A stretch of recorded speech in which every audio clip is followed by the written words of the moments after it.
বোকা বউ পর্ব ২ যে যুদ্ধের শেষ নেই। লেখক আত্মার জটিলতা ভালোবাসেন এমন একজন লেখক। প্রথম অধ্যায় ঝোড়ো সকাল। ঢাকার এই ব্যস্ত এলাকার ভোর কখনো শান্তভাবে আসে না।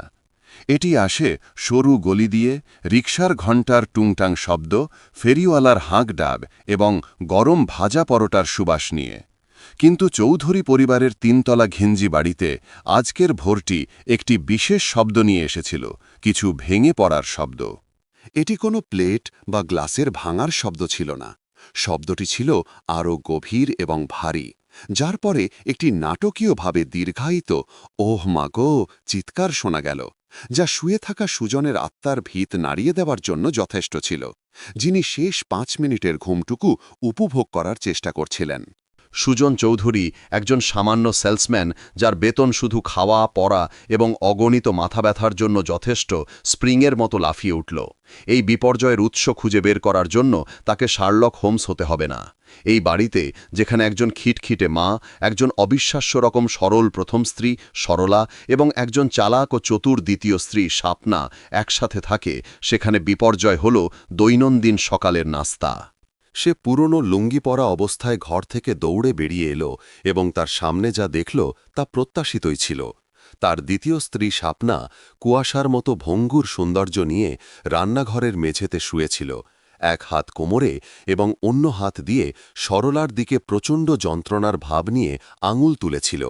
তার পাশে একটি 5 কেজির চালের বস্তা ছিঁড়ে পড়েছিল।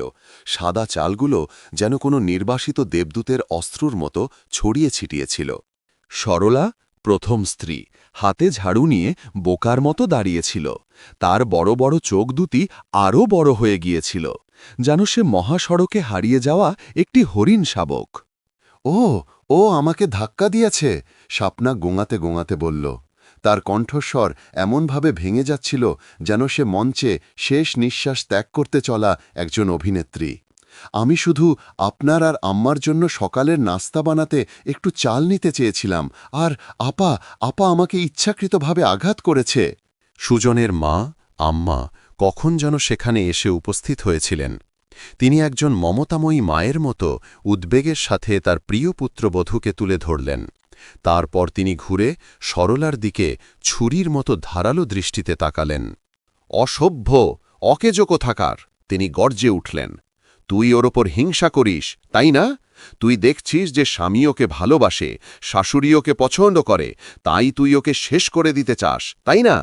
সরলা তোতলাতে তোতলাতে বলল, আমি করিনি, আমি শুধু ঘর ঝাড়ু দিচ্ছিলাম।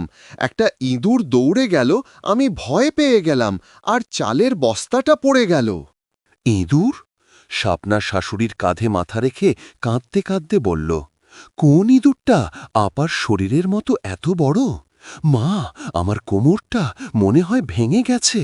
সুজন, তুমি দেখো, আমি এই সংসারের জন্য পঙ্গু হয়ে গেলাম। সুজনের মাথা ঘুরছিল।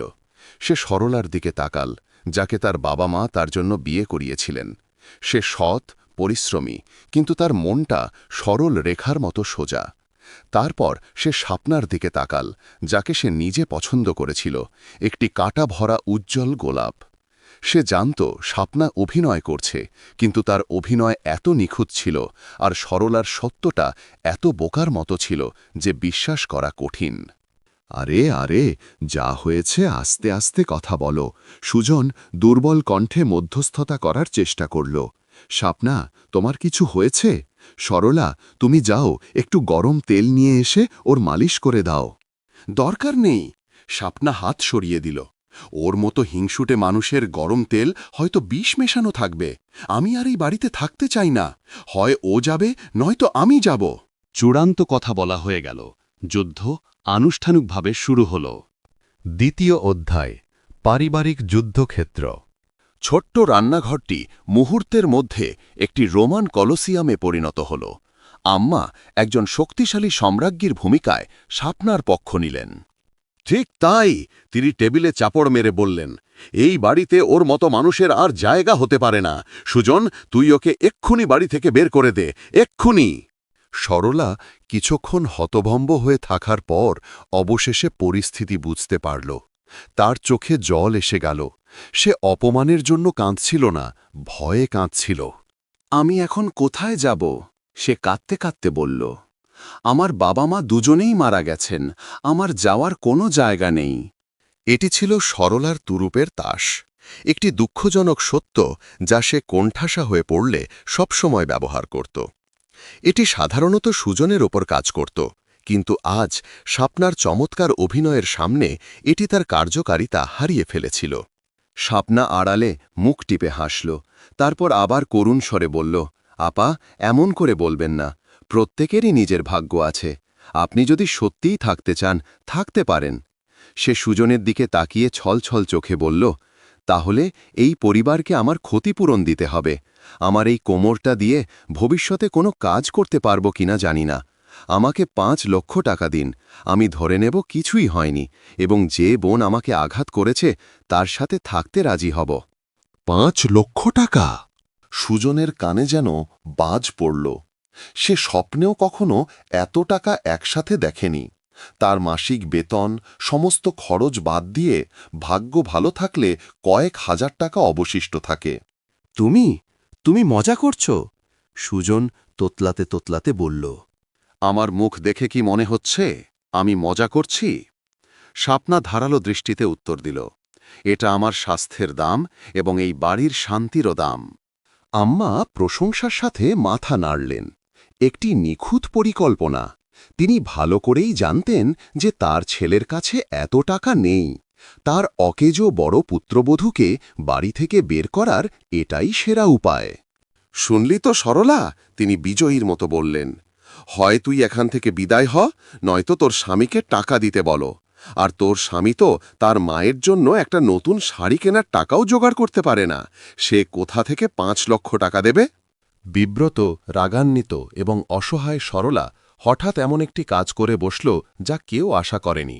সে ছুটে গেল, স্বপ্নাকে আক্রমণ করার জন্য নয়, বরং সুজনের চুল ধরার জন্য। সব আপনার জন্য, সব আপনার দোষ! সে নাক চোখের জলে একাকার হয়ে চিৎকার করে বলল, আপনি যদি এই আপদটাকে বাড়িতে না নিয়ে আসতেন তাহলে কি আমি শান্তিতে থাকতাম না? এখন দেখুন, ও টাকা চাইছে, আপনি দিন, ওকে টাকা দিন।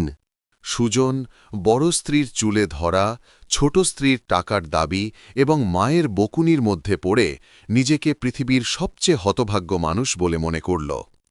সে সরলার হাত ছাড়িয়ে হতাশায় চিৎকার করে উঠল, সবাই চুপ করো, আমিও এই বাড়ি থেকে চলে যাচ্ছি যাতে তোমরা সবাই শান্তিতে থাকো। 3য় অধ্যায়, ব্যর্থ পলায়ন। সুজনের ঘোষণা আগুন নেভানোর পরিবর্তে আগুনে ঘি ঢালার মতো কাজ করল। 3 জন নারী একযোগে তাকে আক্রমণ করল। বাহ, খুব তো সাহস হয়েছে! আম্মা কোমরে হাত দিয়ে বললেন, কোথায় যাওয়ার মতলব? এই বুড়িমাকে 2টো বাঘিনীর সাথে ফেলে রেখে? তুমি সত্যিই একজন দায়িত্বজ্ঞানহীন মানুষ। স্বপ্না কাঁদতে কাঁদতে বলল, তুমি সব সমস্যার সৃষ্টি করেছ আর এখন হাত ধুয়ে ফেলতে চাইছ? ঠিক তাই, আপনি কোথাও যেতে পারবেন না। সরলাও তার সাথে যোগ দিল। স্বপ্নার সাথে শত্রুতা ভুলে গিয়ে সুজনের বিরুদ্ধে একটি অস্থায়ী জোট গঠন করল। আপনাকে এখান থেকে সবকিছুর সমাধান করতে হবে। সুজন অনুভব করল যে সে একটি হাস্যকর নাটকের প্রধান চরিত্রে আটকে পড়েছে। সে চারপাশে তাকাল, একটি পালানোর পথ খুঁজছিল। সদর দরজাটিই ছিল স্বাধীনতার একমাত্র পথ। সে পালিয়ে যাওয়ার সিদ্ধান্ত নিল, কাজ থেকে, দায়িত্ব থেকে, সব কিছু থেকে। কিন্তু যখনই সে দরজার দিকে ছুটে গেল, একটি অপ্রত্যাশিত দৃশ্য তাকে থামিয়ে দিল। চিৎকারের শব্দে আকৃষ্ট হয়ে কিছু কৌতূহলী প্রতিবেশী ইতিমধ্যেই তাদের দরজার সামনে জড়ো হয়েছিল। উল্টো দিকের বাড়ির এক পরচর্চাকারী বিধবা সিদ্দিকী বেগম কান খাড়া করে শুনছিলেন। তার মুখে ছিল অপার আনন্দ। সুজনকে দৌড়ে বেরিয়ে আসতে দেখে তিনি আগ্রহের সাথে জিজ্ঞাসা করলেন, ওমা, সুজন বাবা, তোমাদের বাড়িতে আজ সকালে এত আনন্দ কিসের? আবার কোনো নতুন নাটক হচ্ছে নাকি? সুজন স্তব্ধ হয়ে গেল, লজ্জিত, অপমানিত। সে চুপচাপ ঘরে ফিরে এসে সশব্দে দরজা বন্ধ করে দিল। তার পালানোর চেষ্টা শোচনীয়ভাবে ব্যর্থ হয়েছিল। ঘরের ভেতরে আবার নতুন যুদ্ধ শুরু হলো। এবার বিষয় ছিল চালের বস্তা, ঘটনার পুনর্নির্মাণ। স্বপ্না অত্যন্ত করুণভাবে দেখান কিভাবে তাকে ধাক্কা দেওয়া হয়েছিল। সরলা দেখানোর চেষ্টা করল কিভাবে ইঁদুর দৌড়ে গিয়েছিল এবং সে ভয় পেয়েছিল। দুটি অভিনয় একে অপরের সাথে সংঘর্ষে লিপ্ত হল, সত্যকে আরও অস্পষ্ট করে তুলল। আমি আল্লাহর কসম খেয়ে বলছি, স্বপ্না ছলছল চোখে বলল, আপা তার সমস্ত শক্তি দিয়ে আমাকে ধাক্কা দিয়েছে।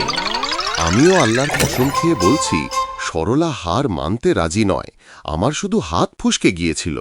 ওর কোমরটা কি নুডলস দিয়ে তৈরি নাকি যে সামান্য ধাক্কাতেই ভেঙে যাবে? এইভাবেই তর্ক চলতে থাকল, যার কোনো শেষ নেই। সকালের নাস্তা ভুলে যাওয়া হলো, সুজনের অফিসে দেরি হয়ে গেল, বাড়িটা অভিযোগ এবং দীর্ঘশ্বাসে ভারী হয়ে উঠল। চতুর্থ অধ্যায়, কৃত্রিম শান্তি। অবশেষে ঝড়ের পর যেমন হয়, সবাই ক্লান্ত হয়ে পড়ল। কাউকে তাড়িয়ে দেওয়া হলো না, কোনো টাকাও দেওয়া হলো না। একটি ভারী নীরবতা বাড়িটিকে গ্রাস করল। সুজন খালি পেটে এবং খারাপ মেজাজে তাড়াহুড়ো করে অফিসে যাওয়ার জন্য পোশাক পরল। সে অনুভব করল যে তার খিটখিটে বসের অফিসও তার নিজের বাড়ির চেয়ে শতগুণে ভালো। বাড়িতে ঠান্ডা যুদ্ধ শুরু হল। সরলা এবং স্বপ্না একে অপরের সাথে কথা বলা বন্ধ করে দিল, কিন্তু গোপনে একে অপরের ওপর প্রতিশোধ নিতে থাকল। স্বপ্না ইচ্ছাকৃতভাবে গোসলের সময় সমস্ত গরম জল শেষ করে দিল। সরলা ভুল করে স্বপ্নার রান্না করতে যাওয়া তরকারিতে পুরো এক কৌটো লবণ ঢেলে দিল। আম্মা বিচারকের ভূমিকা পালন করতে করতে ক্লান্ত হয়ে সিদ্দিকী বেগমের বাড়িতে গেলেন, বড় পুত্রবধূর নামে অভিযোগ করতে এবং সহানুভূতি খুঁজতে। বিকালে একটি অপ্রত্যাশিত অলৌকিক ঘটনা ঘটল। এটি ছিল সেই ভারতীয় টিভি সিরিয়াল প্রচারের সময়, যা তিনজন নারী আসক্তের মতো দেখত। একটি অদৃশ্য নির্দেশের মতো আম্মা, স্মরণা এবং স্বপ্না একে একে বসার ঘরের পুরনো টিভির সামনে জড়ো হল। তারা একে অপরের থেকে দূরে ভিন্ন ভিন্ন কোণে বসেছিল, কিন্তু তাদের সকলের চোখ ছিল পর্দার দিকে। তারা একসাথে নায়কের সৌন্দর্যে মুগ্ধ হল, নায়িকার ভাগ্যে একসাথে আফসোস করল এবং একসাথে খলনায়ককে গালি দিল। সেই সংক্ষিপ্ত মুহূর্তে সমস্ত দ্বন্দ্ব যেন মুছে গেল। তারা আর শাশুড়ি এবং দুই ঝগড়াটে পুত্রবধূ ছিল না, বরং একই দলের তিনজন ভক্ত ছিল। যখন সুজন সন্ধ্যায় ক্লান্ত হয়ে বাড়ি ফিরল, তখন এই দৃশ্য দেখে সে অবাক হয়ে গেল। বাড়িটা অস্বাভাবিকভাবে শান্ত।